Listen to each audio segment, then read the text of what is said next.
Today, we're going to break down this incredible mission to build 10 schools all around the world. But here's the thing. It's not really a story about construction. It's about a revolutionary idea. That to really truly educate a child, you first have to help rebuild their entire community. It all starts with a single, absolutely staggering number, 200 million. It's kind of hard to even wrap your head around a figure that big, but behind it is a massive global crisis. Yep, that's the reality. 200 million children across the globe don't have a safe place to learn. We're talking about buildings that are literally crumbling down or entire communities that have no school at all. That is the sheer scale of the problem we're looking at. So that really begs the question, doesn't it? When you're facing a challenge that huge, where do you even start? Well, as we're about to see, the answer involves a whole lot more than just hammers and nails. You see, for so many of these communities, they're just trapped in this cycle of problems that are all connected. Their schools are so dangerous, they've literally been condemned. Kids are often forced into illegal child labor just to survive, and whole villages sometimes have to drink contaminated river water that makes everyone sick. It's this tangled web of challenges. So the mission itself was really direct and incredibly ambitious. Build 10 new schools. The idea was to just get in there and replace these dangerous, unsafe environments with modern, safe spaces where kids could actually learn.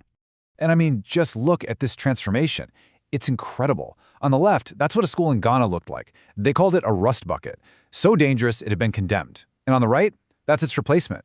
A modern two-story building with 8 huge, fully furnished classrooms. It's built with next-gen materials that are designed to last for generations. The difference is it's night and day. But here, this is where the strategy gets really smart.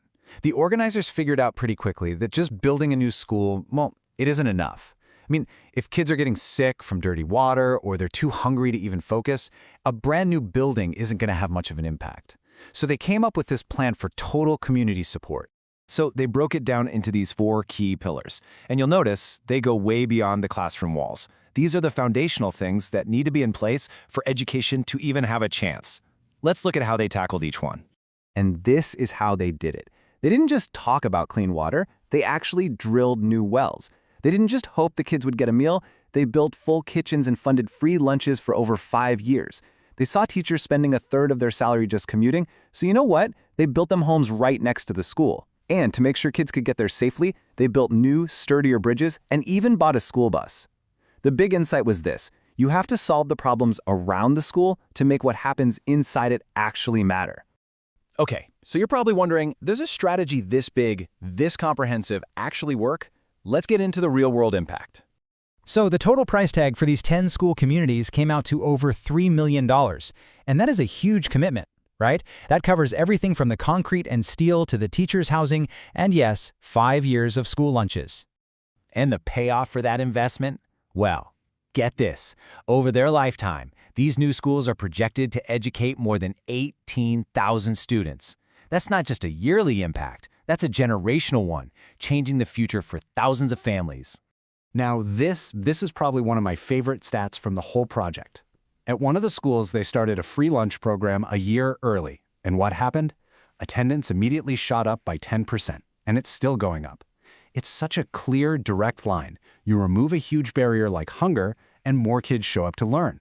It's so simple, and it absolutely works. You know, behind all these big numbers, there are these really powerful human stories. This was actually said to a school principal who, for 10 years, didn't have an office. Her car was her office. It's just a gut-punch reminder of the daily struggles these educators are up against. So what was the solution? It was real. It was tangible. They built her a brand new office right next to the brand new high school. And for the kids, hey, why not? They threw in a new soccer field too. It just shows you they were paying attention to the big picture and the little human details. So you see, what started as this mission to build 10 schools actually evolved into something way bigger, a flexible blueprint for change. The real genius here wasn't just in the model itself, but in how it could be adapted to solve totally unique problems in different parts of the world. And just look at how different each solution was. In Ghana, it was all about replacing those dangerous buildings. But in the rainforests of Ecuador, the big problem was constant flooding, so they built the schools up on stilts. In India, you had one school with over 400 kids crammed into 6 rooms, so they built a 3-story building and got a bus. And right here in the US, they created an amazing outdoor learning center specifically for neurodivergent students. Every single solution was custom fit.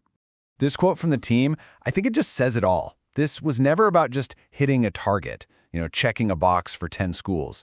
The real goal was so much deeper. It was about creating lasting, fundamental change that empowers the entire community, not just the students in the classroom.